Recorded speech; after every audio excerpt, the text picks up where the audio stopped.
우리나라가 지금 되게 글로벌화 되고 있다는 거를 많은 부분에서 좀 느낄 수가 있을 것 같은데, 예를 들어 볼까요? 블랙핑크, 태국인 리사 이런 친구들 있잖아요.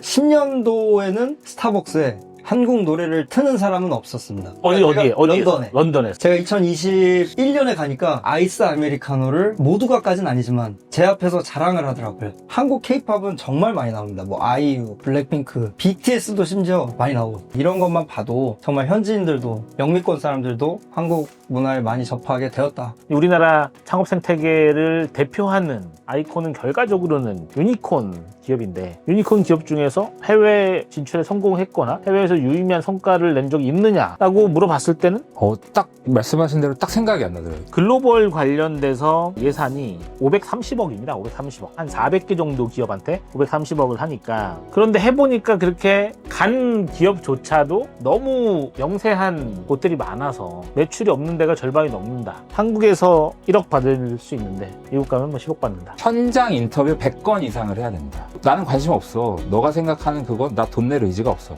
그러면 오히려 칭찬을 해주고 너는 성공했다. 약간 이런 개념의 프로그램이더라고요. 영미인들이 특히 그게 있습니다. 설득할 수 있느냐 없느냐, 나한테 물건을 팔면 내가 돈을 내 인마이 포켓에서 줄 거냐에 대해서 예민하거든요. 안녕하세요. 혁신 성장에 대해 이야기하는 선유도 토크, 줄여서 선톡. 오늘은 제 세 번째 시간입니다. 오늘 주제는 왜 한국 스타트업이 글로벌 시장에서 계속해서 실패하는가에 대해서 좀 이야기를 나누려고 합니다. 사실 이제 글로벌이라는 주제가 우리나라 스타트업 생태계에서 중요한지는 꽤 됐어요. 결과적으로는 우리나라 스타트업이 글로벌 시장에 진출을 해서 더 큰 시장에서 활약을 해야만 실질적인 스케일업이 이루어질 수 있다고 생각하기 때문입니다. 네, 그럼에도 불구하고 우리나라 스타트업이 지속적으로 노력을 많이 했지만, 그 노력이나 들어간 자원이나 이런 걸 생각을 해봤을 때 그에 맞는 성과가 나왔느냐 하면 그렇지는 좀 않은 것 같아요.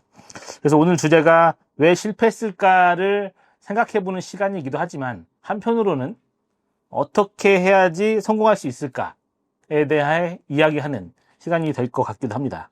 그래서 이 주제에 대해서 오늘 두 분의 전문가 패널분을 모시고 말씀을 좀 나눌 건데요. 두 분 패널분은 이제 인사 말씀 겸 자기소개를 해주시면 되겠습니다. 먼저 왼쪽에 김민수 아시아 비전 포럼 국제협력본부장님 모셨습니다. 안녕하십니까.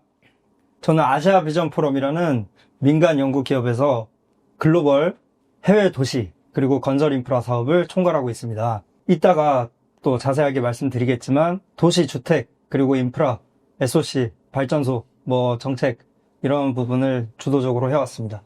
감사합니다. 오늘 열심히 하겠습니다. 김민수 본부장님 같은 경우에는 고등학교를 싱가포르에서 나오시고 학부랑 대학원을 영국 UCL이라고 하는 세계적으로 유명한 대학을 나오신 분이어서 그 자체가 약간 이제 글로벌한 경험을 많이 좀 하셨어요. 그 다음에 사회생활도 해외에서 좀 오랫동안 하시고 해서 실질적으로 한국인 입장에서 글로벌 시장 혹은 글로벌 어떤 생활, 데일리 라이프 이런 경험해 보신 분이기 때문에, 그래서 좋은 말씀 많이 주실 수 있을 것 같고요. 오른쪽에는 우리나라에 진행하는 여러 가지 글로벌 프로그램이 있는데, 그중에서 아이코어라고 하는 프로그램이 있습니다. 그래서 아이코어 프로그램에 예비 창업자로 참가를 하셨던 우리 고세한 대표님 인사 말씀 부탁드리겠습니다. 안녕하십니까. 고세현입니다. 글로벌 시장에서 성공을 하고 싶은 열망은 가득 차 있지만 아직은 못한 정말 토종에서 자란 예비 창업자이자 회사원 고세한이라고 합니다. 방금 전 김진환 대표님, 교수님께서 말씀하셨듯이 이런 정부의 지원 사업이 많이 있는데요. 그중에 아이코어란 프로그램에 대해서 제가 실제로 경험한 바를 오늘 좀 편하게 얘기하고자 합니다. 감사합니다. 네. 그래서 오늘 이제 첫 번째로 좀 얘기할 부분이 이제 글로벌 시장에 대한 거예요. 그래서 제가 앞서서 좀 말씀을 좀 드렸지만, 엄청나게 이제 글로벌이 사실은 엄청난 좀 중요한 이슈잖아요. 그죠? 그래서 실은 스타트업 분야뿐만 아니라 모든 영역에 사실은 좀 글로벌 이슈가 되는 것 같아요. 이제는 이를테면 연예인들도 예전에 항상 국내에서 인기가 있냐 없냐 이런 이슈였지만, 이제는 애초에 연예인의 기획, 아이돌도 그렇죠. 기획 자체를 글로벌 향화해서 외국인을 이제 주요 멤버로 들여서 결과적으로 더 큰 시장을 타깃해서 하니까, 이를테면 예를 들어볼까요? 블랙핑크, 태국인 리사 이런 친구들 있잖아요. 네. 그러면 그 친구가 다시 한국에서 떴다라고 하면은 그날에 돌아가면 거의 어마어마한 인기를 끄니까 그것 다 이게 돈이 되고 하잖아요. 그래서 이제 두 분도 이제 우리나라가 지금 되게 글로벌화 되고 있다라는 거를 많은 부분에서 좀 느낄 수가 있을 것 같은데 우리 김민수 본부장님은 좀 어떨 때 좀 우리나라가 글로벌화 되고 있다 이런 걸 좀 느끼십니까? 간단하게 말씀드리면 김진환 교수님께서 말씀하신 것 같이 제가 그냥 제 실제 사례를 한번 말씀을 드리겠습니다. 제가 2006년에 또 2010년에 그리고 다시 돌아와서 2020년도 이후 코로나 때 영국을 또 3번을 갔었는데요. 10년도에는 스타벅스에 한국 노래를 트는 사람은 없었습니다. 어디에? 런던에. 런던에서. 영국 런던에 뭐 블럼스버리나 정말 한가운데, 웨스트민스터 한가운데. 제가 2021년에 가니까 네. 모두가 아이스 아메리카노를 모두가까지는 아니지만 제 앞에서 자랑을 하더라고요. 이게 한류 문화를 보면 네. 그들이 굉장히 한류에서 특히 와닿을 수 있는데 대중문화가 되게 파급력이 높습니다. 따라서 그분들도 한국 회사원들이 아이스 아메리카노 들고 점심시간에 그 횡단보도를 쭉 걷는 거에 대해서 나름 하나의 아이콘이라고 생각한다라고 앵글로가 실제로 연구회가 얘기를 하더라고요.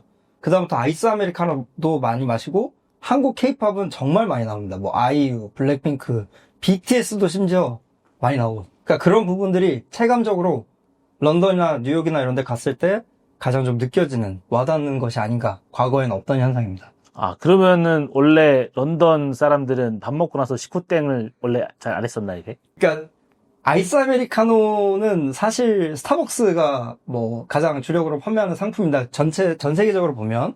근데 보통은 따뜻한 커피나 뭐 또 유럽권 특성상 에스프레소나 뭐 이런 라떼 뭐 또 영국 잘 아시겠지만 특히 영국권에서는 플랫 화이트라고 해가지고 특이한 이 라떼가 있거든요. 뭐 특이하게는 않죠 요즘에. 근데 좀 다른 종류의 커피들을 먹다가 아이스 아메리카노를 마시면서 한국 케이팝이 나오는 스타벅스가 정말 많거든요. 예전에는 거의 없었죠. 그런 걸 기대할 수 없었는데 이런 것만 봐도 정말 현지인들도 또 영미권 사람들도 대중문화적, 특히 음악적인 차원에서 한국 문화에 많이 접하게 되었다. 뭐 넷플릭스나 이런 것 때문에 라고 생각합니다. 예. 네. 뭐 김민수 본부장님 같은 경우에는 뭐 저나 고세한 대표님 같이 전통 혹은 정통 토종 한국인과는 좀 많이 이제 백그라운드가 좀 다른 분인데 뭐 외모도 좀 그런 것 같은데 저희는 약간 그렇죠. 저는 이제 정통 한국인인데 정통 한국인으로서도 어쨌든 뭐랄까 우리나라가 글로벌화 되었다? 이런 거를 좀 체감할 기회는 좀 있을 것 같아요. 뭐 개인적으로도 그렇고, 혹은 뭐 업무적으로도 그렇고, 여러 가지가 좀 있을 것 같아요. 좀 어떻게 좀 그런 걸 좀 느끼고 계십니까? 아까 뭐 이사님께서 말씀했듯이 저 여행도 있는데 저희 업무적으로도 한번 말씀을 드리면 제가 아직은 회사원이라서 올해 이제 뉴욕에 이제 출장 갈 일이 있었거든요. 근데 예전에 출장을 갈 때는 정말 그 현지 기업 미팅을 이렇게 섭외하는 게 정말 힘들었습니다. 정말 힘들었거든요. 뭐 콜드 메일 보내도 답도 하나도 없고 이번에 이제 제가 뭐 IBM이라는 기업에 그래서 미팅을 제가 주선을 해야 됐었습니다.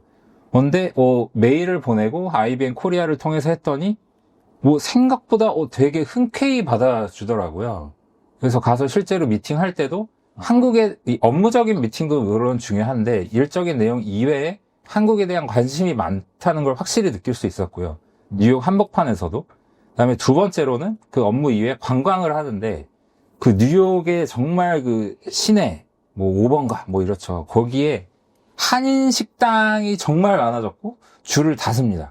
특히 외국인들이 더 많더라고요. 뭐 우리에게는 되게 익숙한 음식인 뭐 삼겹살, 떡볶이, 그다음에 포장마차 메뉴 이 식당들이 정말 대박이 났더라고요. 뭐 요즘 흑백요리사 2도 나왔는데 네. 그걸 보고 이제 진짜 달라졌다라는 걸 좀 느낄 수 있었습니다. 저도 TV 많이 잘 안 보긴 하지만 흑백 요리사 2는 요새 보고 있단 말이에요. 근데 거기서 이제 나온 옥동식이라고 하는 그분이 돼지국밥으로 해서 뭐 뉴욕에서 줄을 50m인가 500m를 세웠다 이런 얘기를 듣는 거 보고 돼지국밥을 뉴욕 사람들이 왜? 사실은 이런 생각을 저도 갖긴 했어요. 근데 어쨌든 이제 그렇다라고 하니까 이게 B2C 소비재 영역에서는 확실히 좀 한류 빨이 있다 이런 생각이 좀 들기도 확실히 했습니다.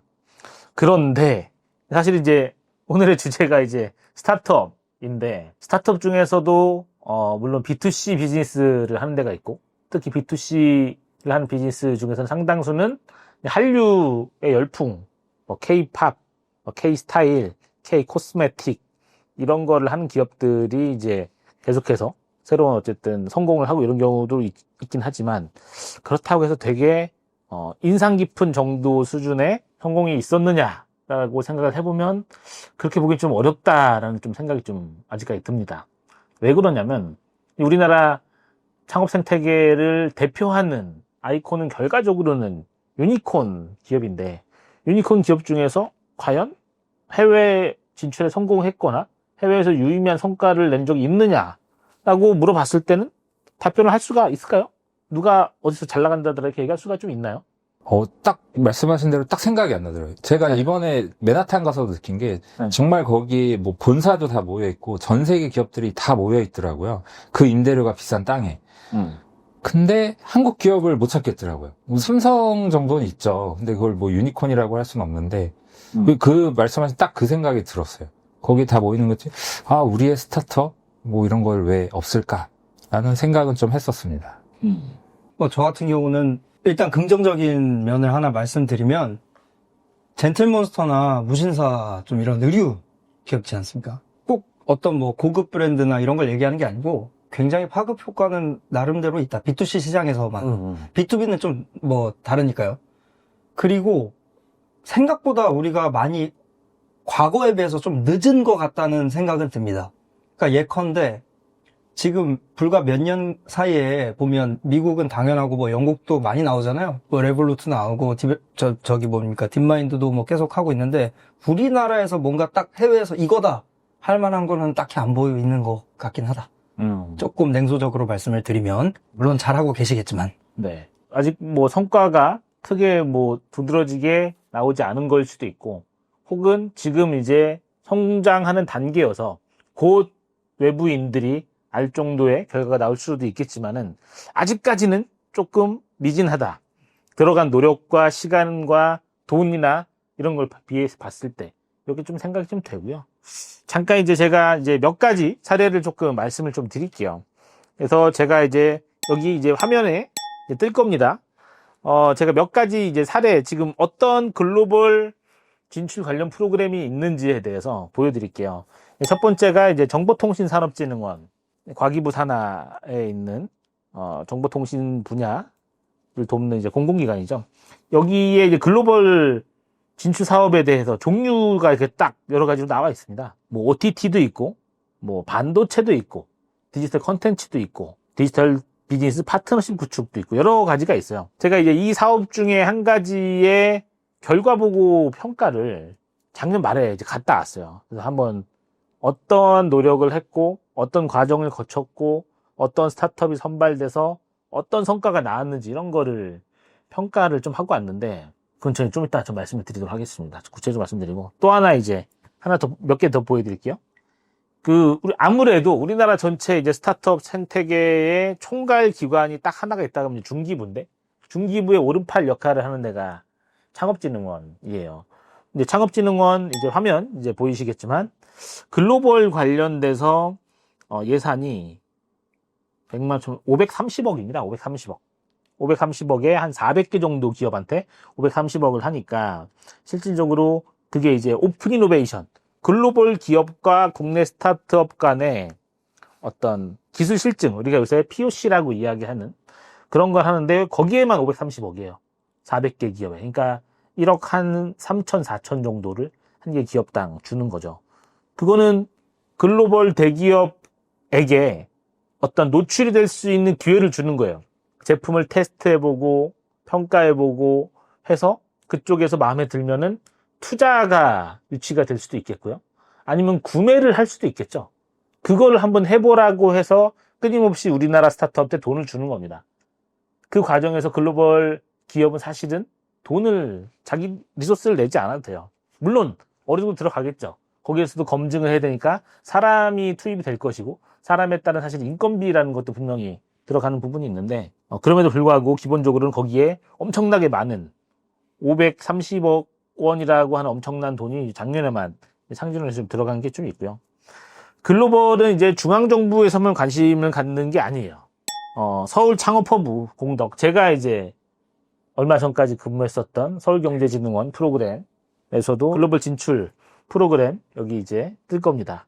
이거 한번 보시면은, 글로벌 지역이 굉장히 여러 군데에 지원을 하겠다라고 해서 이 기업들의 역시 POC나 이런 여러 가지 오픈 이노베이션 관련 사업이나 IR이라든가 이런 부분에 있어서 많은 지원 프로그램을 갖고 있어요. 그리고 서울시만 하냐? 이제는 구 단위까지 내려와서 강남구에서도 이제 글로벌 진출을 하려고 하는 스타트업을 대상으로 해서 IR 활성화 지원 사업이다.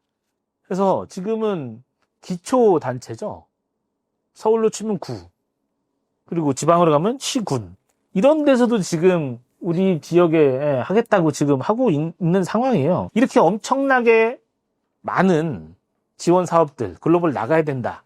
이거에 대해서는 혹시 김민수 본부장님, 이거 너무 굉장히 많은 데서 이렇게 많은 프로그램을 지원하고 있는데 어떻게 좀 보십니까? 저는 지방정부에서 한 5년간 근무를 했습니다. 부산시에도 있었고 인천시에도 있었고 의회에서 정책연구위원도 했고 비서관도 했고 이렇게 했는데요. 글쎄요, 그러니까 이 입장 차이인 것 같아요. 같은 거를 보고도 예를 들면 중앙에서는 이렇게 전도 유명한 기업들과 B2B를 말씀을 드릴게요. 드론을 만들다 치면 버티포트도 할 거고 드론도 만들 거고 여러 가지 통신 기능도 할 건데 과연 지방 사무를 관장하는 헌법상 이제 지방 그 지역의 주민의 재산과 권리를 보호하는 지방 정부가 왜 이런 것들에 대해서 소위 말하면 이제 보여주기식으로 하느냐, CES가 됐든 뭐 IFA가 됐든 왜 가느냐, 아니면 왜 실제로 없는 어떤 제품들을 파느냐에 대한 비판도 있겠지만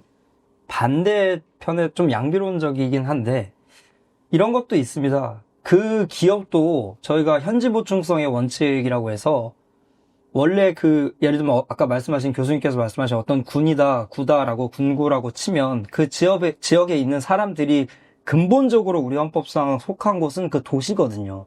그리고 또 영미권도 제가 이제 글로벌 도시에 대해서 아주 관심이 많은데 도시 단위의 사업들이 굉장히 잘 되는 그런 국가들이 선진국입니다. 그러니까 우리가 예전에 경제개발 5개년 하고 이렇게 해라 이런 것과는 좀 달라서 조금 저는 이 부분에 대해서는 유보적인 입장이고 마지막으로 말씀을 좀 드리면 한국 같은 경우는 전 오히려 7, 80, 90년대, 2000년대가 좋았다고 생각을 해요. 규제적인 측면에서는. 그러니까 프리드만도 그 왜 유명한 샤워실에 가보 있지 않습니까? 뜨거운 물 틀고 또 찬물 틀고 그러니까 너무 과도하게 규제가 변화되니까 지방정부에서도 따라갈 수가 없는 겁니다. 중앙에서는 이렇게 하면 되겠지만 과도한 규제 그러니까 이게 저희가 실제 도시 영역 오면 인허가 하고 뭐 산업하고 지원하고 이게 복잡하거든요. 그런데 이런 모니터링한 부분을 자꾸 바꾸니까 뭐 대외적인 좀 정치적인 여건이 있겠지만 자꾸 바꾸니까 그러면 안 된다. 지방정부 차원에서도 좀 기회를 주려면 조금 시간을 줘야 된다고 생각합니다. 고사연 대표님은 본인이 네. 뭐 지원 쪽에도 좀 해보셨고 하고 계시고 하기 때문에 이제 글로벌 관련된 사업이 많은지를 뭐 체감을 또 하고 계실 수도 있을 것 같아요. 네. 어떻게 보십니까? 이게 뭐 예전에 비해서 엄청나게 많이 늘었잖아요. 네, 맞습니다. 네. 늘었는데 는 만큼의 뭐 나름 는 거에 대한 배경도 알고 계실 것이고 이 는 거에 대해서 결과 보거나 이런 것도 어느 정도 직간접적으로 보고 계실 거고 그리고 직접 또 갔다 오셨기 때문에 네. 본인 성과나 같이 갔다 온 사람들 성과나 이런 것도 아실 텐데 좀 어떻습니까? 우선은 제가 생각하기에는 각자의 입장에서 좀 생각을 해봐야 될 것 같습니다. 전체적인 방향은 저는 맞다고 생각합니다. 뭐 국가 차원이든 지방정부 차원이든 아니면 무슨 청 차원이든 이렇게 확대해 나가는 건 맞다. 그렇지만 국가 차원의 성과를 내는 것과 그 다음에 지방정부 차원의 성과를 내는 것, 그 다음에 기업가, 그 다음에 실제 대표님들의 성과를 내는 거를 조금 어떻게 하면 다르게 효과적으로 할 수 있을까? 요거를 좀 고민해 봐야 될 문제지 전체적으로 파이가 커지고 나은 거는 맞다라고 저는 개인적으로 생각을 하고 있습니다. 왜냐면은 뭐 예비 창업자, 특히 스타트업 입장에서는 이런 거라도 있어야 뭔가 한 번이라도 해볼 수 있기 때문에 예, 뭐 국가 차원에서 낭비되는 게 있더라도 저는 방향은 맞다라고 생각을 합니다. 이게 사실은 뭐 답이 있는 거라고 생각이 들진 않아요. 뭐 글로벌 진출을 함에 있어서 예전에 비해서 많은 예산을 쓰는 게 뭐 옳다, 그르다. 이게 굉장히 이게 간단하게 나눠서 생각할 수 있는 부분은 좀 아닌 것 같아요. 제 생각에도 이제. 그럼에도 불구하고 예전에 제가 이제 썼던 2년 전에 이제 조선일보의 CES 혁신상의 이면이라고 하는 기사를 쓴 적이 있습니다. 여기에서 이제 썼던 내용의 핵심은 뭐냐면 가는 거 글로벌 뭐 좋다 이거예요. 그런데 해보니까 그렇게 간 기업조차도 너무 영세한 곳들이 많아서 매출이 없는 데가 절반이 넘는다. 그런 애들이 CES 가서 뭐 하냐라는 거였어요. 그러니까 물론 그거에 대한 반대하시는 분들은 이런 얘기했었죠. 아니 없으니까 만들려고 간 거 아니냐. 경험을 시켜주고 그쪽에서 잠재적인 고객, 잠재적인 투자자를 만나게 하기 위해서 CES를 보내주는 거지. 다 된 애들을 못하러 내보내주냐. 이런 좀 반론이 있었는데 그때 이제 제가 쓴 글, 뭐 아주 우리 시청자분들 보실 수 있겠지만 미국보다 스타트업이 많이 가고 중국보다 많이 가고 거의 뭐 이런 수준이었단 말이에요. 미국에서 하는 행사에 미국에 스타트업이 없어서 안 왔겠냐고요. CES라고 하는 행사, 컨슈머 일렉트로닉 쇼인데 거기에 걸맞는 과연 행사이냐, 걸맞는 규모냐라는 거이기 때문에 우리가 어쨌든 다 이게 세금으로 지원이 돼요. 물론 이제 세금 그것도 이제 얼만큼 지원해 주느냐 사실은 좀 이슈이긴 했어요. 예를 들어서 어떤 지역은 이렇게 숙식과 항공료, 숙박과 항공료죠. 숙박과 항공료의 또 일부나 상당 부분을 지원해 주는 데가 있었고 숙박과 항공권은 지원해 주지 않고 뭐 부스비라던가 이 부분만 지원해 주는 이런 데들이 좀 있었습니다.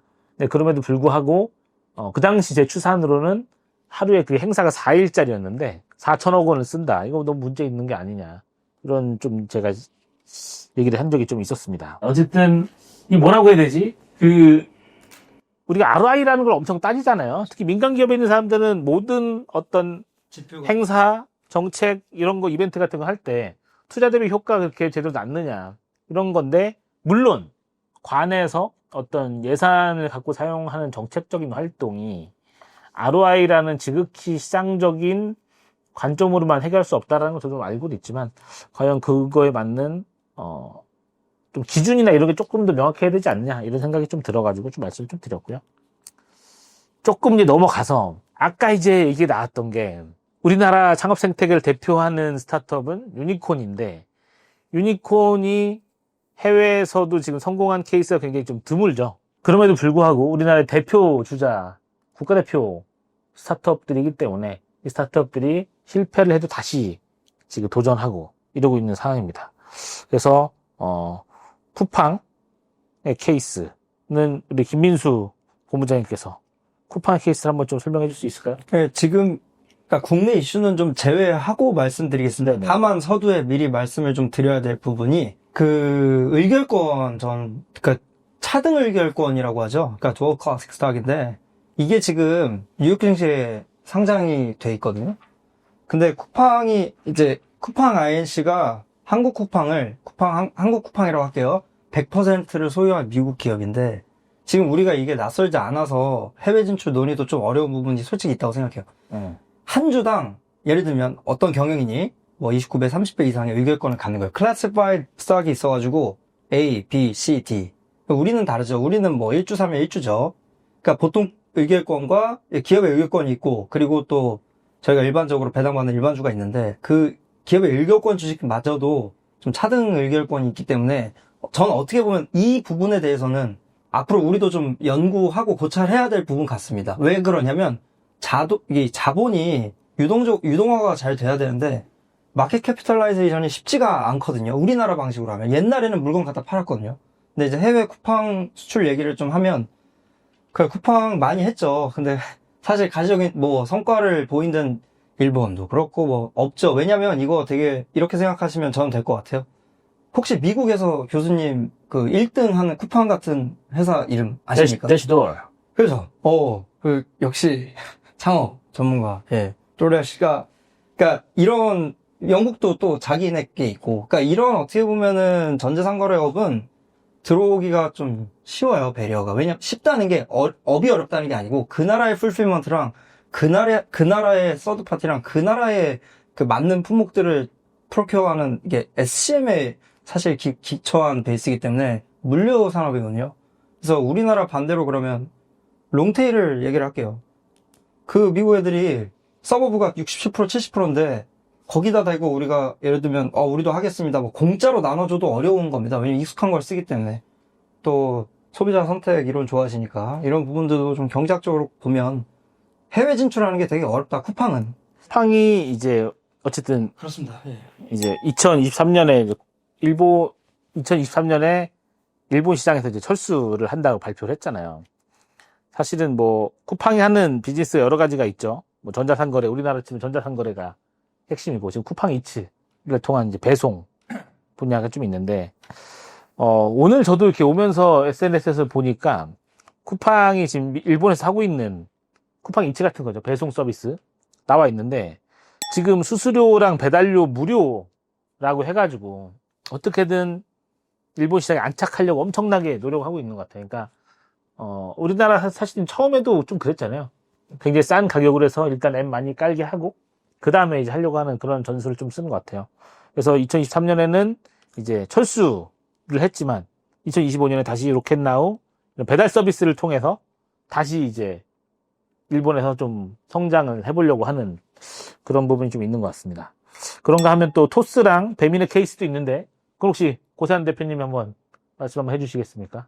우선은 개인적인 의견이고요. 뭐 상세적인 사항은 제가 알 수 없지만 제가 생각하는 것 말씀드리겠습니다. 우선은 뒤에 이제 뭐 관련된 아이코랑도 관련이 있을 것 같은데요. 이제 글로벌 진출, 해외 진출에는 과연 국내에서 고객이 있었고 국내 고객이 기꺼이 돈을 내는 서비스였지만 그게 해외, 특히 다른 나라 뭐 문화권이 다른 곳에서 기꺼이 고객이꾼이 다 타겟 고객이 실제로 있는지 여부와 그 고객이 돈을 낼 의지가 있는지 이거를 먼저 파악하는 게 전 가장 중요하다고 생각을 합니다. 그래서 이미 또 그런 걸 해봤겠지만 뭐 예를 들어서 배민이다. 그럼 베트남에 이미 뭐 저도 이제 여행 가서 썼을 때 그랩이란 서비스가 이미 다 대중화되어 있고 많이 사용을 하고 있더라고요. 저렴도 하고 그런 것들을 분석을 뭐 잘 하셨겠지만 그런 것도 있었고요. 그다음에 토스 같은 경우도 국내에서는 진짜 혁신적으로 서비스를 이제 규제를 타파해서 성공을 했지만 이미 해외에는 이런 규제 같은 것들을 먼저 검증을 해봐야 되지 않나. 금융업이기 때문에. 그리고 이런 쿠팡이나 배민이나 토스 같은 것들이 아까 교수님 대표님도 말씀하셨지만 플랫폼 사업이잖아요. 이런 것들 플랫폼은 말씀하신 단기간에 초반에 사용자 유치를 해야 되는데 이런 것들은 조금 한계가 있을 수 있지 않나. 오히려 그냥 정말 딱 핵심 기술을 가진 것들 B2B가 좀 더 먹힐 수 있지 않을까. 이런 생각도 개인적으로는 해봅니다. 말씀 주신 것처럼 이제 배민이 이제 베트남에서 철수를 했죠. 근데 이제 그랩 말씀 주셨는데 우리 싱가포르 유학파 출신 김민수 본부장님, 그랩의 동남아시아에서 그랩의 위상이라는 건 어느 정도일까요? 간략하게 한번 설명 좀 좋을 것 같아요. 간단하게 말씀드리면 그랩 고객이 우리나라 쿠팡하고 배민입니다. 근데 사우스에이시아를 C를 다 포함하고 있는데 그런 와중에 C죠? 쇼피가 또 들어왔어요.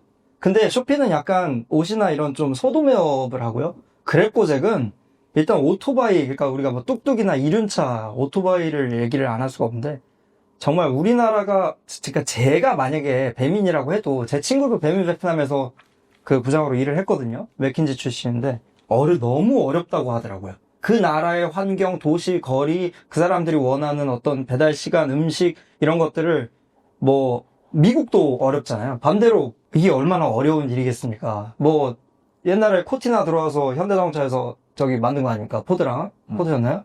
그런 포드 GM도 그 지난한 시간에 거쳐서 FDA를 그렇게 해도 뭐 포드 좋지만 현대자동차 역시 최고. 현대자동차 이 독일차의 기술력을 따라갈 수가 없고 마켓 셰어를 89% 이상 잡고 있는 기업들은 이미 그 고세한 대표님께서 말씀하셨지만 이미 플랫폼 기업이 돼버렸기 때문에 페네트레이션이 쉽지 않을 것 같습니다. 그 그랩 고객도 상당한 실력을 갖고 있고요.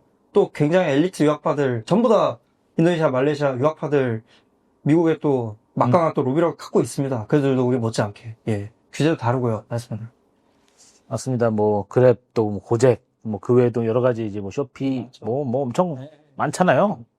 동남아 쪽에도, 특히 이커머스 플랫폼 이런 거는 다 우리나라처럼 다 발전을 했다는 생각이 듭니다. 근데 그럼에도 불구하고 어쨌든 우리가 다시 이제 왜 이제 글로벌에 그래도 도전해야 되느냐. 실패 사례는 지금 우리가 얘기를 했잖아요. 근데 어려움에도 불구하고 결과적으로 글로벌 시장으로 나아가지 않을 수는 없다. 그래서 저는 이제 크게 이제 두 가지 축이라고 생각합니다. 하나는 이제 시장을 넓힌다라는 관점에서 매출을 높이는 게 있고, 또 하나는 기업의 이제 가치죠. 그래서 그런 얘기 있잖아요. 한국에서 뭐 1억 받을 수 있는데 미국 가면 뭐 10억 받는다. 이를테면 우리나라랑 만약 미국 실리콘밸리랑 비교한다고 하면 너 한국에 있으면 1억 투자한다. 근데 실리콘밸리 오면 10억 줄게. 이게 뭐 다 통용이 되는 이야기는 당연히 아닐 거라고 생각이 되지만 그런 게 있는 것 같아요. 그래서 제가 이제 두 가지 지금 화면을 좀 준비를 했는데 매출을 한번 살펴봤어요. 우리나라 1등 이제 사실은 이제 더 이상 1등이라 하기는 없죠. 쿠팡이 지금 1등이니까. 근데 오프라인만 봤을 때 이마트가 이제 1등인데 2025년 예상 매출 35조 정도 됩니다. 그런데 월마트는 뭐 당연히 뭐 환율차도 있고 뭐 인구수도 있고 하지만 950조입니다. 그러니까 27배 이상의 규모 차이가 있는 거고요. 우리나라 스타트업이 굉장히 포커스를 두고 있는 IT 사스 분야만 한번 살펴보면 더존 비존 사실 뭐 스타트업이라고 하긴 좀 그렇죠. 이제 여기는 거의 이제 중견기업 수준이지만 우리나라 IT 사스의 대표주자 매출 5천억. 그런데 세일즈포스 전 세계 넘버원 CRM 기업 세일즈포스는 51조입니다. 100배죠, 100배. 오프라인은 27배, 온라인은 100배. 이거를 보고 막 헷가닥 하지 않는 스타트업이 있을 수 있겠냐. 왜냐면은 우리나라 아직도 뭐, 저희도 그럴 수도 있어요, 막. 아직도 마이크로소프트 오피스 막 크랙 버전 쓰고, 한글 크랙 버전 쓰고, 웃으시면 아마 동의하시는 게 아닐까라는 생각이 들기도 하는데, 셀즈포스가 CRM 같은 경우에는 되게 비싸요. 국내 거보다 한 달 가격, 무슨 모든 가격이 한 10배는 비쌉니다. 국내 CRM보다.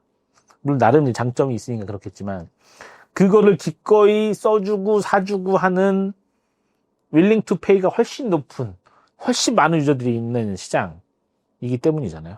제가 예전에 그 서울경제진흥원에 있을 때 이제 연구자로서 몇 가지 이제 조사를 한 적이 있었습니다. 해외 진출을 이미 했거나 진출을 이제 고민하고 있는 기업들을 대상으로 설문조사를 했는데 왜 나가려고 하냐가 아까 말씀드린 것처럼 새로운 이제 판로 확대를 위해서가 있었고, 그 다음에 한편으로는 특히 바이오 기업 중에서 바이오 기업은 당장 매출이 나오는 게 아니잖아요. 거기는 라이센스 아웃 기술 이전을 통해서 비즈니스를 일구는 경우가 많기 때문에 같은 기술을 하더라도 실질적으로 사주는 데는 이제 소위 말하는 거대 제약사들. 네. 그래서 그런 가치를 인정을 받기 위해서 해외 진출을 할 수밖에 없다. 이런 내용이 좀 있었고요. 그래서 이제 그 판로 확대, 그 다음에 투자를 더 높은 밸류를 받기 위해서. 그래서 이제 본사를 이제 이전을 하는 경우도 있죠. 우리나라 스타트업이 한국에 있는 본사를 이제 해외로 이전을 하는 경우도 있고요. 실리콘밸리나 해외에 세워지는 지사가 서울의 본사보다 더 커지는 이런 경우도 좀 생각을 좀 하고 있습니다. 그래서 이제 지금까지는 실패를 중요하지만 우리가 노력을 계속하고 인풋을 붓고 있고 하지만 생각보다 좀 성공 사례가 많지 않은 상황에서 누가 성공을 했을까? 예전에도 계속 비슷한 상황이 있을 거예요. 우리나라가 아주 작은 나라라고 보기는 어려울 것 같아요. 세계 경제 대국 막 7위도 한 적 있고 뭐 이렇게 하기 때문에 우리나라 시장이 마냥 작다고 볼 수 없지만 그럼에도 불구하고 우리나라 시장에 만주할 수 없는 이 상황에서 지금 이제 글로벌 대기업이 우리나라에도 있단 말이죠.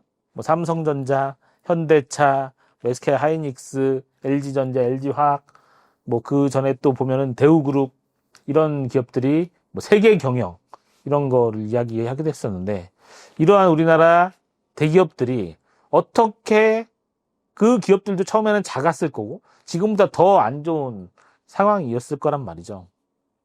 이 부분에 대해서는 우리 또 김민수 본부장님께서 각별한 관심과 엄청난 조회를 갖고 계시는 걸로 알고 있는데 뭐 다 말씀하시지 않아도 돼요. 본인이 직접 뭐 연구한 바도 있으실 거고 관심 갖는 분야가 있을 텐데 그런 거에 대해서 한번 어떤 기업이 어떻게 글로벌 시장에서 먹히고 성장해야 하는가를 한번 소개를 한번 해주시면 좋을 것 같아요.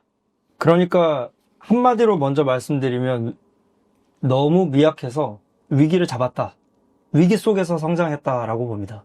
뭐 예컨대 뭐 다 아시겠지만 오일 쇼크 파동 2번 있지 않았어요?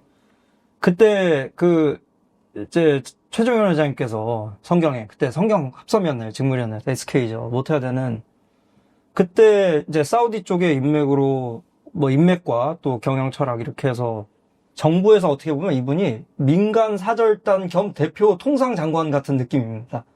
지금은 이제 우리나라가 잘 사니까 관료제가 많이 발달했지만 그런 식으로 타개하면서 그때 성경이 최종관 회장님 때 되게 어려웠거든요. 그게 작은 기업이었습니다. 그때 돈을 뭐 5천만 원, 3천만 원 이 규모에서 종업원 월급도 어려운 이 상황에서 지금 세계적인 기업으로 성경이 SK가 성장을 했잖아요. 그때 금탑 산업훈장을 제가 알기로 아마 거의 처음 받으신 분이 최종현 회장님이신. 그러니까 레이온 그 원사 수출하셔가지고. 그러니까 이런 위기가 오면 더 이상 물러갈 곳이 없다 이거죠. 그리고 삼성 말할 것도 없죠. 반도체 했을 때 뭐 아시죠? 뭐 일본에서 안 된다. 6개월 만에 말한다. 무선 사업할 때 또 모토로라에서 삼성은 카피캣이다. 뭐 세계 시장 마켓 시어 60% 이상 프리미엄도 그렇고 현대자동차는 정말 위대한 기업이고요. 뭐 다 아시다시피 주베이랑 얘기하셨으니까 사우디에서 뭐 그 바지 돈으로 교수님 그렇게 해가지고 싱가포르에 보험도 안 들고 그러니까 돈이 없으니까 그거 원자재 잃어버려도 내가 어떻게든 마무리를 하겠다. 국내에서도 조항시멘트로 또 댐을 지었고 창의성이 계속 나오는 겁니다. 돈이 없기 때문에. 그러니까 대우 세계 경영으로 마무리 좀 하면 김우중 회장님께서도 그렇고 임직원께서 되게 위대하죠. 타이거. 예. 일단 저희 또 아시아 비전 포럼이 주력하는 인도네시아 쪽에서 기회를 본 겁니다. 지금 팜유 지금 리소스가 그때 대우는 이미 보고 전투적으로 뛰어들었거든요. 근데 물론 지금 작금의 기업 환경이 더 좋아졌지만 글로벌화도 별거 없다고 저는 봅니다. 일단은 시장 파악하고 바이어 만나고 뭐 영어 잘하는 것도 중요하지만 이런 그 선대 회장들과 어떤 임직원 분들의 이런 세일즈에 대한 노력이 필요하지 않나. 내일 시카고에 가서 전화를 받을 수 있는 그런 인재가 필요하지 않나. 좀 의지 차원에서 말씀드리겠습니다. 이제 의지를 말씀하시니까 뭐랄까 어떤 기업가 정신, 정량적이죠. 기업가 정신 혹은 어떤 스피릿. 그러니까 예전에 저도 이제 읽어봤지만 저도 정주영 회장님의 뭐 시련은 있어도 실패는 없다. 그다음에 뭐 김우중 회장님의 뭐 세상은 넓고 할 일은 많다. 이거 이제 다 읽어보면 사실은 이분들은 이제 너무 사실은 우리나라 전체 경제사 관점에서도 너무 이제 위대한 분들이죠. 근데 이분들의 마인드셋, 뭐 스피릿, 기업가 정신 수준이 굉장히 달랐다. 근데 한편으로는 일반적인 또 사람들이 이분들의 경지나 수준에 올라가기 상당히 좀 어렵다라는 수도 있는 거잖아요. 일반인들이 어떻게 김우중급, 정주영급 이렇게 되겠어요, 솔직하게. 그럼에도 불구하고 뭐가 달랐을까? 이분들은 어떻게 더 어렵고 힘든 현실 속에서 지금의 위상을 만들어낸 거잖아요. 근데 우리나라는 지금 스타트업 대표들은 더 좋은 환경과 더 한국이라는 나라에 대한 이미지도 좋고 아까 뭐 K-팝도 얘기했지만 근데 왜 그럴까? 뭐가 다를까? 일단 이거는 사실은 답은 없지만 우리 고생한 대표님의 의견을 한번 좀 들어보도록 하겠습니다. 네. 또 이제 저 개인적인 의견 더 말씀드리면 그 당시에는 아까 또 우리 이사님께서 말씀했듯이 뭐 크게 두 가지가 있을 것 같은데요. 절박함이었던 것 같아요. 근데 우리 아까 교수님도 말씀하셨듯이 국내 시장이 너무 어렵기 때문에 한계가 있다. 무조건 글로벌로 나가야 된다라는 게 기본 디폴트였을 것 같고요. 근데 그거를 국내에서 뭐 이렇게 찾아봐서 하는 게 아니고 현장에 무조건 간다. 내일 시카고에 갈 수 있는지. 이런 게 되게 해서 뭐 지금 삼성, 현대, LG, 대우 뭐 김우중 회장 같은 경우는 뭐 비행기 안에서 항상 뭐 1년에 300일 이상을 보냈다고 하시죠. 현장에서 답을 찾은 거. 이게 가장 또 컸다고 생각이 들고요. 두 번째로는 이거는 뭐 시점이 지난 후에는 뭐 안 좋은 평가가 있을 수도 있는데 정부에서도 적극적으로 밀어준 거, 뭐 규제, 뭐 세금, 대출 이런 것들도 조금 더 한몫을 하지 않았나. 그게 나중에 어떤 효과를 이룰지는 뭐 달랐을 수 있어도 그래서 처음에는 초기에 성장하는데 이런 게 좀 중요하지 않을까. 최근에는 오히려 이런 규제나 이런 게 옛날보다 오히려 더 빡빡해지고 세졌기 때문에 이런 것도 한몫을 하지 않을까라고 저 개인적으로는 생각을 합니다. 네. 고세한 대표님께서 현장이라는 키워드를 지적을 해 주셨어요. 근데, 현장에 대해서 직접 뭐, 우리가 이런 예전에 성공했던 재벌 총수들의 사례를 통해서 학습을 할 수도 있지만, 정말로 현장에서 어떤 경험을 했는지, 이런 거에, 그 경험을 통해서 인사이트를 얻어내는 굉장히 또 중요한 일인 것 같습니다. 그래서 고세한 대표님은 아이코어라고 하는 프로그램을 직접 참여를 하셔서 우리나라 창업자, 예비 창업자들이 어떻게 글로벌 시장에서 비즈니스를 일고 나갈지에 대한 어쨌든 전문적인 학습 프로그램, 그런 경험 프로그램을 이수를 하고 오셨는데 그게 어떤 프로그램이었고 어떤 활동을 하셨고 그 활동을 다 지금 마친 상황에서 뭘 느끼셨는지에 대해서 좀 말씀해 주시면 좋을 것 같습니다. 우선은 항상 정부에 전 감사드립니다. 이런 정부 지원 프로그램이 있어서 저도 정말 많은 걸 느낄 수 있었고요. 그래서 항상 응원합니다. 네, 화이팅! 아이코라는 프로그램에서 간단히 말씀을 드리면요. 이게 한국형 아이코 프로그램입니다. 그래서 사실 원래는 미국에서 만들어진 프로그램을 한국에서 가져와서 우리나라에 맞게 조금 변형해서 하는 프로그램이더라고요. 그래서 이 아이코어라는 게 아이가 이노베이션이고요. 코어라는 게 이제 저도 몰랐다가 찾아봤어요. 그래서 코퍼레이션인가? 무슨 회사인가? 이런 거 했더니 코어라는 프랑스어더라고요. 어원이. 아, 그래? 그래서 집단, 무슨 특공대 이런 거더라고요. 그래서 뭐 혁신을 시도하고 이루는 특공대 이런 뜻이라고 합니다.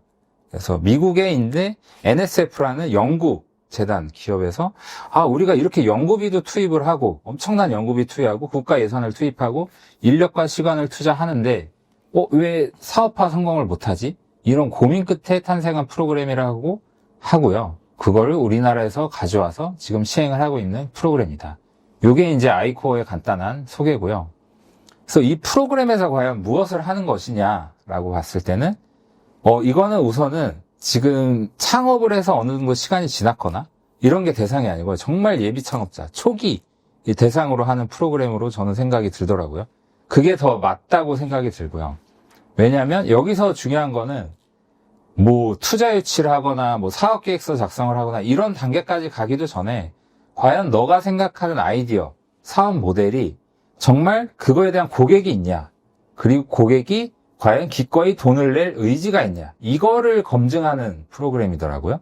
그래서 한 단어, 딱 문장으로 얘기하면 커스터머 디스커버리가 가장 중요하다라는 가치를 가지고 시행하는 프로그램이었습니다. 아니, 근데 말씀 더 하실 일이 있겠지만 저는 이제 여기서 약간 의문이 드는 게 그분들이 상당 부분이 비즈니스를 실질적으로 하지 않았거나 완전 극초기인데 국내에서도 찾지 못한 혹은 안 찾은 그런 거를 해외에서 되게 작은 나라에서 온 스타트업을 하겠다고 하는 사람들의 고객, B2C 일반 고객이나 B2B 고객사가 될 수가 있을까라는 저는 엄청난 사실은 의문 수준이 아니라 사실은 이게 되겠어라는 생각이 있거든요. 어떻게 좀 보십니까? 정확하네요. 제가 마지막 부분에 말씀드리려고 네네. 했는데 그래서 저는 그래도 항상 응원합니다. 이 프로그램을. 왜냐하면 처음에 이론 교육을 받습니다. 국내에서. 네. 그리고 국내에서 고객 검증을 먼저 합니다. 그거를 상당 기간. 그리고 이게 이제 해외에 가서도 추가 검증을 하는 건입니다. 그래서 국내에 검증을 해가지고 이 아이템이 해외에서도 좀 테스트해볼 가치가 있다라고 하면 해외에 나갑니다. 그래서 우리 대표님이 걱정하는 것처럼 무조건 다 해외에 가서 검증한다. 그런 거는 아니고요. 국내에서 1차 검증을 한다라고 해서 좀 보완을 해서 할 수 있을 것 같습니다. 그래서 말씀하신 대로 처음에 제일 중요한 게 선발할 때부터 이 아이템이, 이게 선발하는 기관이 또 중요한데 이 아이템이 과연 이 사업 모델이 해외에서도 먹힐 것인가 라고 하는 거는 검증 절차가 꼭 있어야 될 것 같습니다. 근데 지금 이 아이코어 프로그램이 이제 텍스코어라는 이제 이름으로 업그레이드가 된 걸로 좀 알고 있고, 그럼에도 불구하고 본질은 아직 비즈니스를 하지 않은 뭐 대학생, 대학원생 소위 말하는 실험실 창업에 있는 사람들이 선발 대상으로 저는 알고 있단 말이에요. 맞습니다. 근데 이 사람들이 사실은 시장에 대해서 거의 모를 확률이 대부분인데 이 사람들을 데려다 뭘 하지? 라는 생각은 여전히 갖지 않을 수가 없고 한편으로는 우리 고세환 대표님이 이미 수료하신 본인들 동기들이 있을 거 아니에요. 맞습니다. 이 사람들이 비즈니스가 어떻게 되고 있나요? 근데 저는 그게 맞습니다. 핵심인 것 같아요. 맞습니다. 네. 그래서 이게 또 우리 대표님은 좀 이렇게 엄격하셔서 그런데 그런 분들 네. 이미 창업을 해서 조금 이렇게 시도해보는 한 사람들은 이 프로그램은 좀 안 맞는 것 같습니다. 우선은 이 아이코어란 프로그램은 예비 창업자 대상입니다. 아, 입사업자. 예비 창업자입니다. 기창업자가 아니고. 그렇구나. 그래서 말씀하신 대로 뭐 포닥이나 이제 대학원생들은 당연히 시장에 대한 문외한이죠. 기술 기반 실험실 창업 기반이기 때문에. 그래서 제가 생각 이거의 목적은 뭐 연구 현장, 그 다음에 뭐 현장, 학교나 이런 데서 이론적인 것들만 대해서 그 전문가들이 시장에 나와서 창업을 해서 실패하는 그 비용이 너무나 과다하기 때문에 그거를 줄이자라는 목적이 또 큰 것 같습니다. 그래서 아이코어의 한 예를 말씀드리면은, 정말 빡셉니다. 미국 현지에 가서 내 아이템을 가지고 이게 되게 뭐 상징적인 숫자 같은데 미국 프로그램도 마찬가지더라고요. 현장 인터뷰 100건 이상을 해야 됩니다. 정말 맨 땅에 부딪혀야 되거든요. 내가 내 아이템으로 관련자를 찾아서 미국인하고 인터뷰를 해야 돼요. 그 결과를 가지고 내가 질문을 던지고 그 다음날 모두가 있는 동기분들 앞에서 발표를 해야 됩니다. 내가 이렇게 인터뷰를 했고 그 결과 피드백이 이렇게 왔다. 그래서 여기서 이제 지도자 같은 분들이 계신데요. 교수님이었는데 내가 의도한 대로 답이 왔다. 이러면은 질타를 합니다. 너가 질문을 제대로 안 한 거다. 근데 제가 질문을 했는데 뭐 나는 관심 없어. 너가 생각하는 그건 나 돈 낼 의지가 없어. 그래서 그러면 오히려 칭찬을 해주고 너는 성공했다. 약간 이런 개념의 프로그램이더라고요. 그래서 빨리 실패라고 빨리 피보팅을 해라. 이런 프로그램이었습니다. 그런데 이 부분은 글쎄요. 조금 더 사실은 저는 참가자가 아니기 때문에 이렇게 생각할 수가 있죠. 그 현지에 대한 정보랑 네트워크가 별로 없는 한국인이 미국에 넘어가서 과연 본인들의 비즈니스에 걸맞는 제대로 된 사람을 만날 수 있을 것이냐라는 그게 아주 당연한 질문일 수밖에 없거든요. 왜냐면 예를 들어서 뭐 바이어 같은 경우에도 나랑 저도 이제 글로벌 사업을 해보니까 제일 문제는 뭐냐면 정말 맞는 사람을 찾기가 너무도 어려운 거예요. 예를 들어서 우리가 뭐 캄보디아나 베트남에 있는 사업가가 한국에 뭔가를 진출하고 팔고 싶다고 쳐봐요. 그러면 그 사람이 이를테면 저한테 왔다고 가정해 볼게요. 그러면 제가 아무리 토종 한국인이고 40년 넘게 한국에 살았고 비즈니스를 15년, 20년 가까이 관련된 사업 관련된 일을 하고 있지만 저한테 물어봤을 때 제가 대답해 줄 수 있는 건 굉장히 한정적이거든요.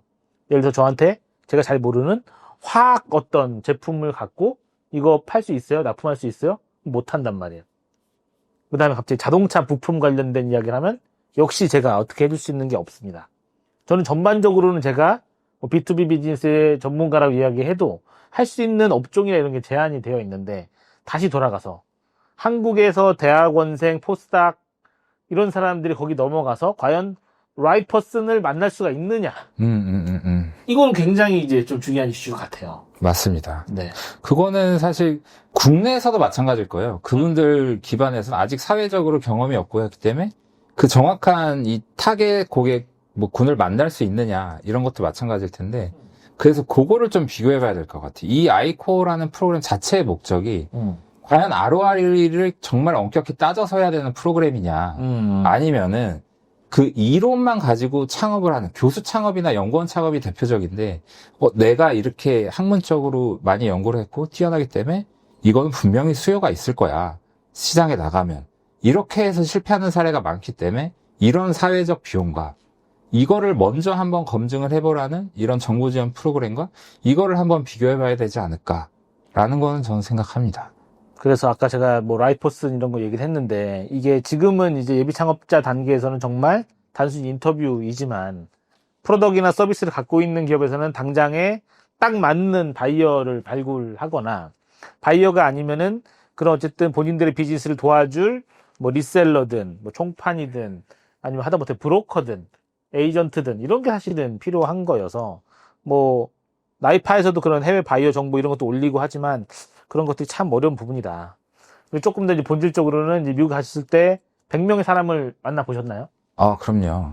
영어는 어떻게 좀 영어가 좀 문제일 수도 있고 영어 한데, 맞습니다. 네. 문제입니다. 네. 근데 어떻게 문제였나요? 어떻게 영어가요. 어떻게 이게 해결하셨어요? 막상 가니까 살짝 이 손짓 발짓 하면서 되긴 되더라고요. 근데 네. 말씀하신 대로 나의 정확한 비즈니스 모델을 설명하는 데는 한계가 확실히 있더라고요. 그래서 뭐 그래도 하긴 했죠. 근데 그거는 약간 학생들이 손발짓을 하면은 귀여워 보일 수가 있는데 맞습니다. 비즈니스를 하는 사람은 우리나라도 그렇잖아요. 우리나라에 누가 와서 손발짓을 누가 하면은 대학생은 귀엽게 봐줄 수가 있으나 비즈니스 하는데 손발짓을 한다고 생각하면은 이거는 뭐 프로페셔널 하지 못하면 물론 거의 만나 주기나 할까라는 생각이 좀 들어요. 어쨌든 영어가 제대로 안 되는 사람이 미국에 와서 비즈니스 하겠다고 한다? 그 사람이 제품과 서비스를 사줄까? 라는 생각이 좀 들고요. 영어 얘기가 나와서 그런데 제가 이제 예시로 이제 화면을 보여드리겠지만, 이제 조다니의 제품 회사를 매각을 한 안상일 하이퍼 커넥트 대표가 2조에 팔았죠, 2조에 이제 앱이죠. 중동에서 완전 인기를 끈 데이팅 앱을 팔았는데, 죽어라 영어 공부해라. 라고 얘기를 했습니다. 이분이. 이게 무슨 얘기겠어요? 비즈니스에 있어서 그만큼 본인들의 비즈니스 코어를 잘 전달을 하는 게 중요하다라는 이야기잖아요. 영어는 아무래도 우리 해외에서 오래 살고 살았고, 그 다음에 영국에서 이제 공부하셨고, 지금 다시 이제 한국에서 활동하신 우리 또 김민수 본부장님께서 하실 말씀이 참 많은 것 같아요. 많을 것 같아요. 그래서 많지 않아요? 영어를 잘 구사한다는 것이 비즈니스에 있어서 어느 정도의 영향력을 미친다고 생각하시는지 한번 좀 말씀을 해주시면 좋을 것 같아요. 그러니까 영어 구사 능력과 비즈니스 성패에 대한 질문이라면 매우 높다고 봅니다. 뭐 몇 %라는 거는 의미가 없을 것 같고, 뭐 근데 그렇지 않습니까? 반대로 항상 아까 제가 쿠팡 때도 설명을 들었지만 반대로 제품을 눈에 보이는 탄제블한 제품을 파는 게 아니고 어떻게 보면 이거는 처음부터 제로 베이스로 진짜 킥오프 해야 되는데 만약에 이해가 안 돼. 그리고 관습적으로도 잘 어색하거나 또 생경한 어떤 뭐 예를 들면 이렇게 사용하셔야 됩니다 할 때 이해가 안 가. 우리가 하지 않는 것들을 어떻게 과연 현금화 시킬 수 있을까? 매출이 셀아웃이 과연 일어날까에 대한 부분은 있습니다. 그러니까 영어를 유창하게 할 필요는 없지만 적어도 내가 하는 업 그리고 뭐 재화나 용역에 대해서 상대방 정말 아무것도 모르는 그런 말 있잖아요. 코닥 창업자가 그랬나요? 그 필름이 뭐냐라고 했을 때 그 유명한 일화 고민하고 초등학생이 물어봤을 때 필름은 너의 마음을 담는 그릇이다 이렇게 좀 표현하는 그것도 어떻게 보면 언어 구사 능력이죠. 그러니까 콜로키얼한 것도 굉장히 중요하기 때문에 그 영미인들이 특히 그게 있습니다. 설득할 수 있느냐 없느냐 뭐 해보셔서 알겠지만 나한테 물건을 팔면 내가 돈을 내 인마이 포켓에서 줄 거냐에 대해서 예민하거든요. 그냥 해줘가 별로 없으니까 상당 부분 지대한 영향을 미치지 않을까라고 감히 생각해 봅니다. 우리나라가 OECD 국가 중에서는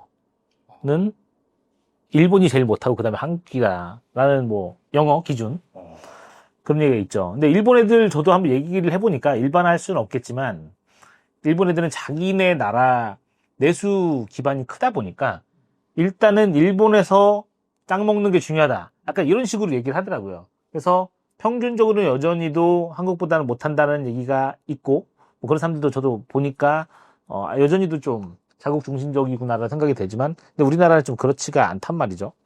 그래서 결과적으로는 우리나라가 실제로 조사 같은 걸 해봐도 다 이제 실리콘밸리 가고 싶어하고 미국 북미 시장에서 성공을 하고 싶어 한단 말이죠. 그럼에도 불구하고 성인이 돼서 영어 실력을 높인다라는 게 참 어려운 일이에요.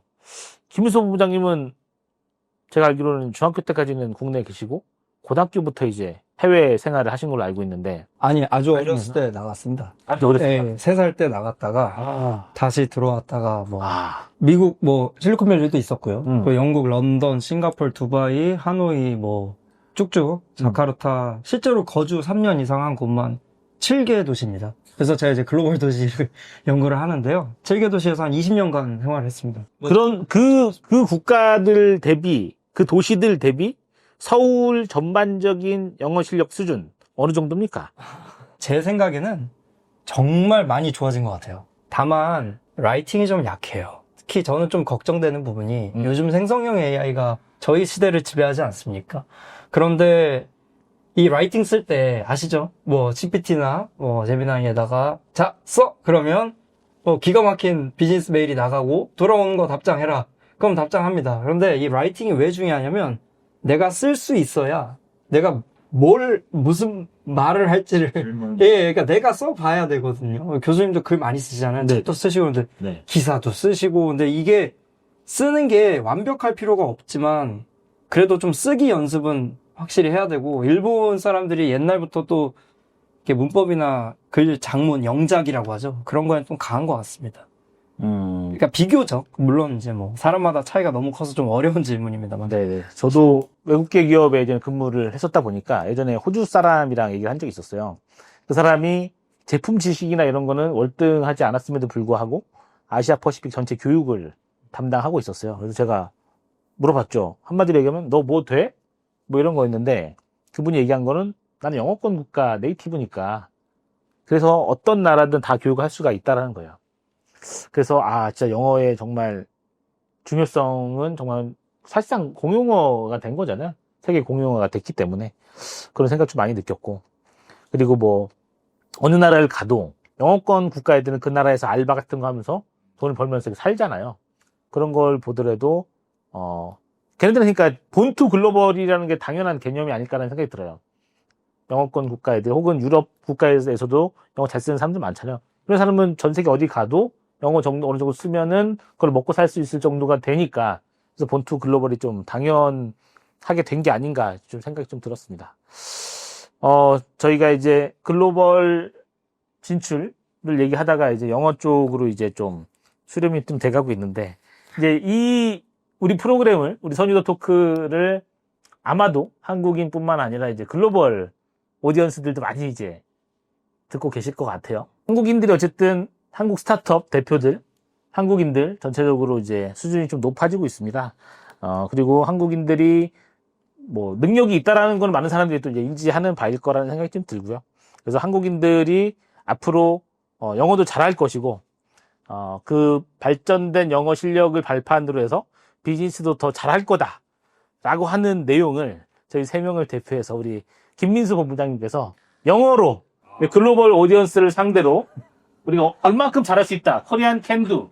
줄이면 포란도죠. 포란도 정신을 갖고 우리 글로벌 오디언스를 상대로 이렇게 한국인이 잘할 수 있다는 거를 너무 오늘 대표적으로 말씀 한번 해주시기 바랍니다. 화이팅! 이거 너무 화이팅! 당황스럽습니다. 네네네. 뭐 한 짧게 네네네. 원하십니다. 되게 긴장되는데. 네네네네. Okay. Hello, everyone. My name is Minsu Kim. I'm a managing director for international cooperation at Asia Vision Forum, one of the nation's leading institutional private think tank. And of course, I'm so excited to share why, as you said, South Korea stands out as a prime, investment opportunity in the global market today.